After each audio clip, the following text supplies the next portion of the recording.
Seguimos en Entre Líneas y vamos a hablar de política y del escenario político barra electoral, ¿no? Que ya empieza a Así es. asomar y que decíamos que, bueno, se iba a poner en marcha como coincidían mucho después del Mundial y parece que así fue.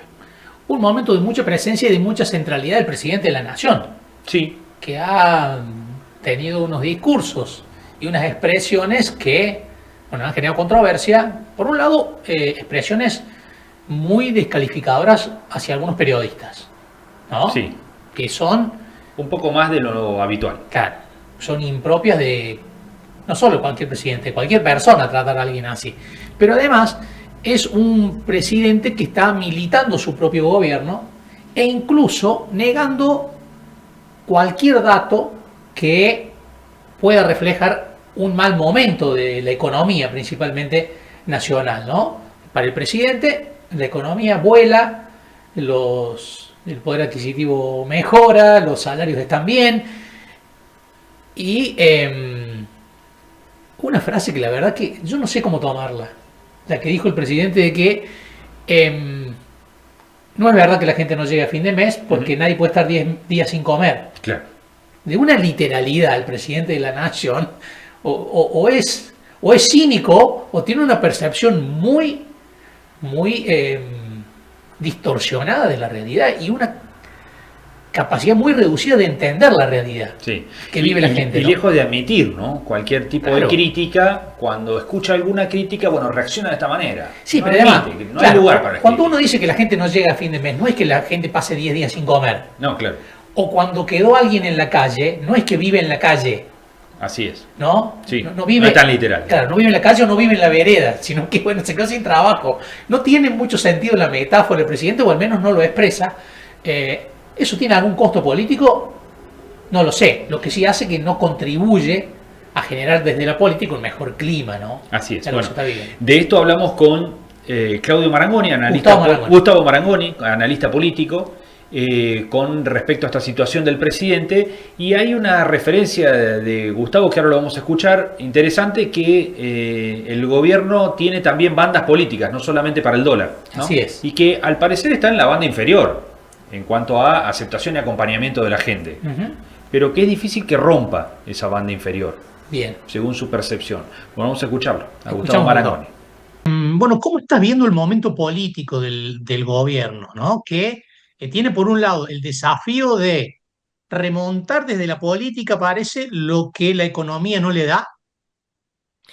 A ver, el gobierno está en el piso de su imagen pública, que es el 40, metro más, metro menos, alguna medición le da por abajo, otra le da por ahí.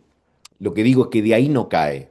Así como nunca superó el 58-60, en ese sentido es un gobierno que también, así como en el dólar tiene bandas, bueno, en la opinión pública también tiene bandas. No cae de 40 a 38, no sube de 58 a 60.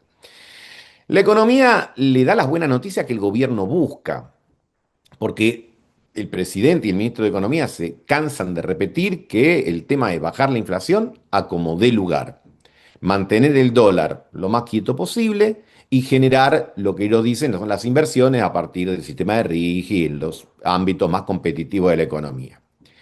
Y cuando alguien le plantea, che, pero la economía real viene para atrás, comercio, industria, construcción, los conurbanos sufren, el consumo, etcétera, en todo caso, más allá de la discusión de rigor, después dirá, eso vendrá por añadidura. Eso es la consecuencia de. ¿Por qué lo planteo de esta manera? Por aquel viejo tema de no pedirle peras al olmo.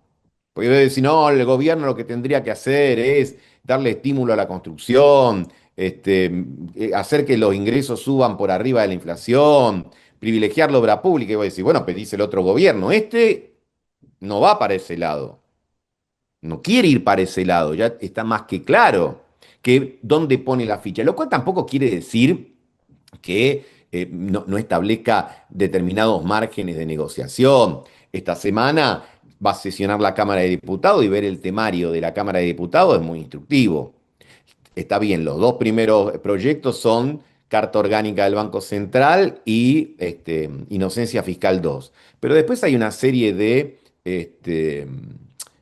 proyectos que hablan de que está rosqueando para conseguir los votos. Me refiero a la Cámara Federal de Mar del Plata, algo parecido en Tucumán, bajarle el IVA a la producción de la mandioca, y después cuando vos ves los giros de aporte del Tesoro Nacional o adelantos a provincias, bueno, te das cuenta que a las provincias de las que quiere los votos le da y otras no, es decir, o el tema de zona fría, cambiarte zona fría por zona caliente y de esa manera fortalecer los vínculos que tienen provincias del norte a expensas, no te diría de las provincias del sur, aunque en parte sí, básicamente de la provincia de Buenos Aires, la que no tiene ningún problema en darle para que tenga guardia y reciba, porque está gobernada por Kicillof y todo eso. Entonces, te diría que políticamente el gobierno diría, vamos por más puntos suspensivos de lo mismo para consolidar su base electoral de cara al proyecto que ellos han dicho está en primer, segundo, tercer, cuarto y quinto lugar, que es la reelección del presidente. Gustavo, vos sabés que con respecto a esto que mencionabas de zona fría, en Córdoba se pregunta esta cuestión porque Córdoba es un electorado afín al gobierno y es una de las provincias que va a sufrir esta pérdida de una zona con beneficios en las tarifas. ¿Ahí puede haber algo de ruido? Bueno, seguro como probablemente también en otras determinadas regiones donde aquellos que se ven afectados puedan decir, che, voy a tener que desembolsar un poco más y voy a tener que restringir mi gasto. Pero yo creo que el gobierno está apostando para contrabalancear esto con lo que hace un tiempo ya se llamó la batalla cultural, que es decir, bueno, duele, es difícil, es complicado, pero mirá que vuelve el cuco o la cuca o el riego cuca, digamos, ¿no? ¿Tiene límite ese Entonces, discurso, Gustavo? ¿No tiene límite ¿cómo? ese discurso ya? Bueno, digamos que si el gobierno resiste alrededor del 40, 38, etcétera, uno lo ve muchas veces en la entrevista que hacen colegas de ustedes en la calle, pero también lo vemos en los focus group y todo. ¿Cómo le va a usted? No, la verdad que no me está yendo bien, sí, tal problema, tal otro. ¿Y qué va a hacer el año que viene? No, no, sí, vamos a seguir apoyando. Por supuesto que ha perdido una franja importante, porque si no, no estaría en el piso, estaría en el techo. Está claro esto.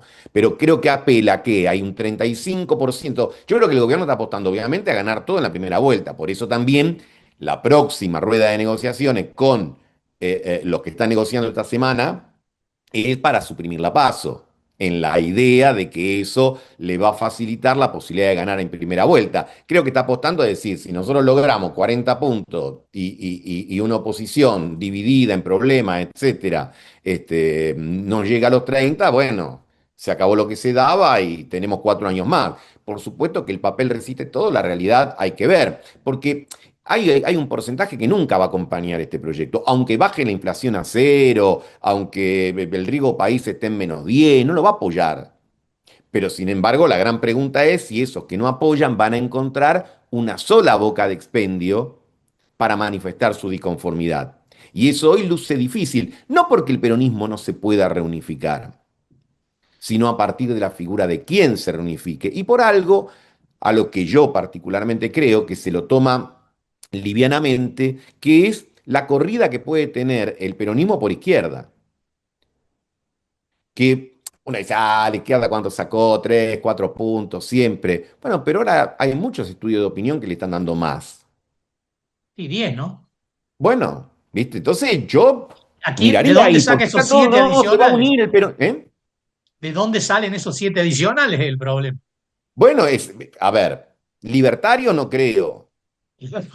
¿No? Entonces, uno diría de dentro del 60 que hoy está disconforme, pueden nutrirse ahí. Entonces, yo miraría ahí, porque además el problema del peronismo, que insisto, tentativamente, porque yo no conozco el futuro ni lo quiero conocer, pero digo, tentativamente uno podría decir, bueno, el peronismo va a ir unificado porque se dirán de las diferencias entre Cristina y Axel y qué sé yo, pero tienen el mismo auditorio. No es que Cristina recolecta por un lado, Axel por el otro, etcétera.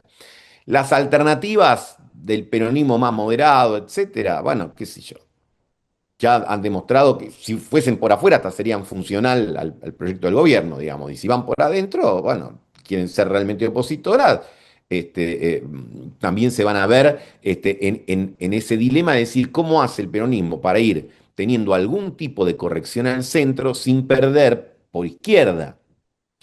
Porque yo veo un escenario parecido al 2007. En el 2007 Cristina ganó con el 45% en primera vuelta. ¿Pero por qué?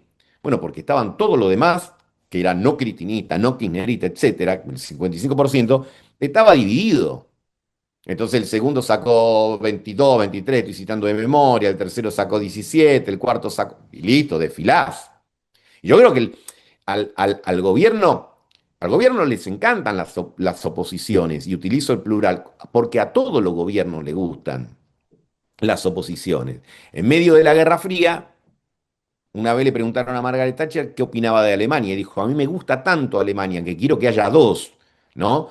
Haciendo referencia a la Alemania de la República Oriental, que existía en ese momento, la comunista y la federal. Porque como inglesa, ¿qué le gustaba? Que Alemania no sea vigorosa y fuerte como después terminó sucediendo post Muro de Berlín. Cualquier gobierno que dice, ojalá haya dos, tres, cuatro posiciones. Ojalá. Y que ninguna sea lo suficientemente robusta. Entonces, los problemas del peronismo son más que la unidad propia. Es la unidad propia y ver que no lo corran por dónde. Por izquierda, porque yo no sé si por centro perdería demasiado esto que se está diciendo, bueno, las candidaturas que buscarían consolidar. Bueno, en los últimos años y en las últimas elecciones no prosperaron ese tema de moderaciones y todo ello, ¿no? Veremos, pero parece que el panorama hoy marca eso. Gustavo, por lo que decís, condición necesaria para que el peronismo tenga chance, que vaya unificado. ¿Cómo ves ese mapa hoy?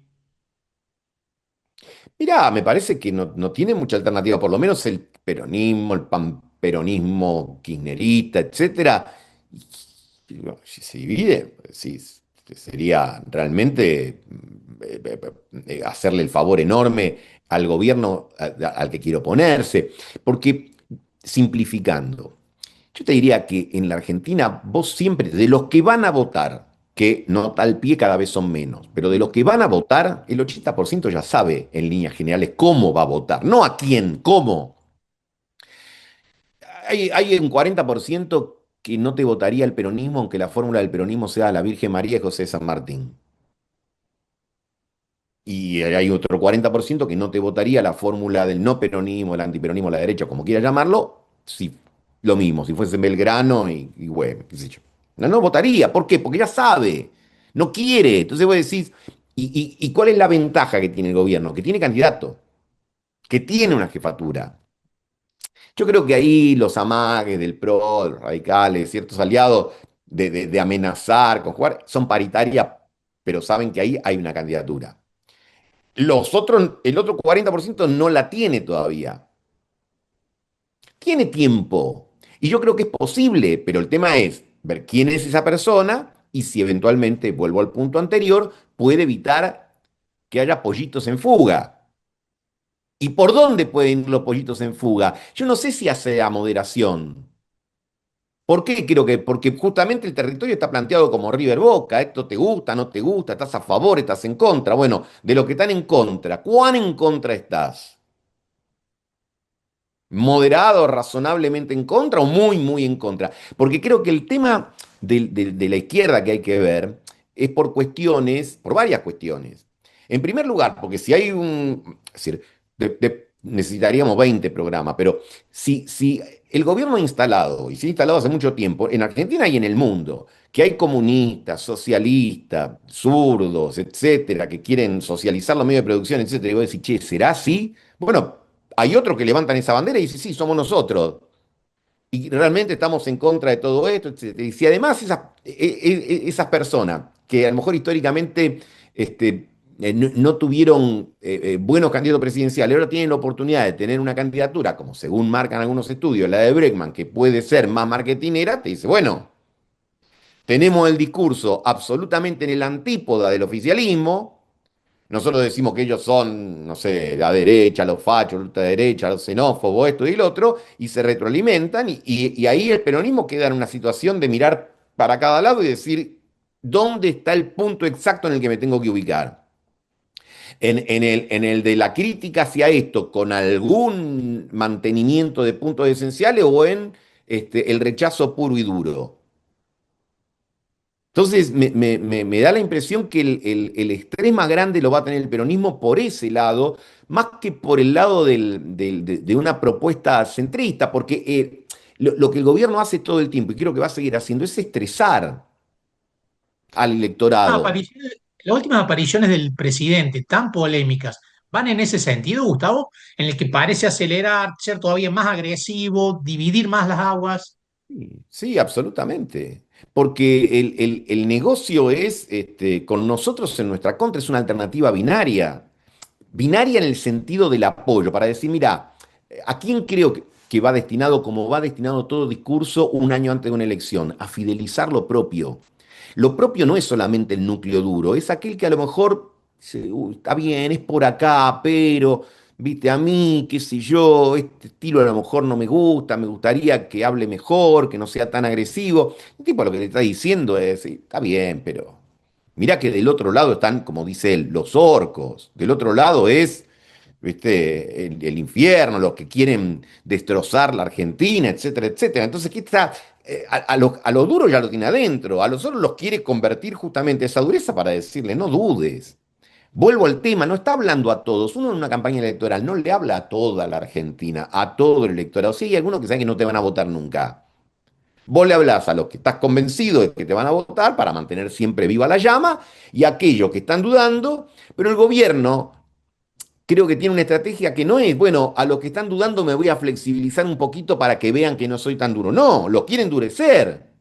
¿Y cómo los endurece?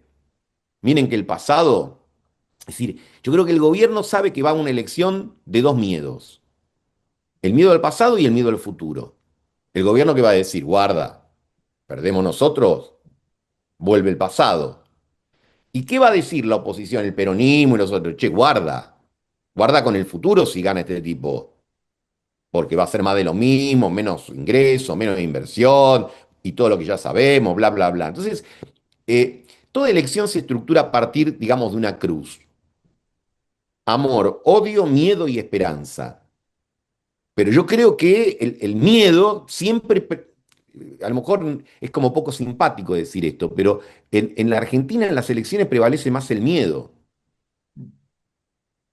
Por supuesto que hay discursos de esperanza y no hay candidato que no te vaya a decir que vamos a hacer, no sé, lo mejor que quiera dentro de su universo narrativo. Pero fundamentalmente el tema es el miedo. Y vuelvo a insistir, yo creo que el 2027 va a ser una suerte de plebiscito a ver cuál de los dos miedos pesa más. El gobierno tratando de recordar que el 2023 fue antes de ayer. Y la oposición dura o semidura diciéndote, no, esto es el terror, este es Freddy Krueger, ¿no? Sí, sí. Gustavo, muchísimas gracias, como siempre, un gusto hablar con vos. No, muchas gracias a ustedes. Fuerte abrazo.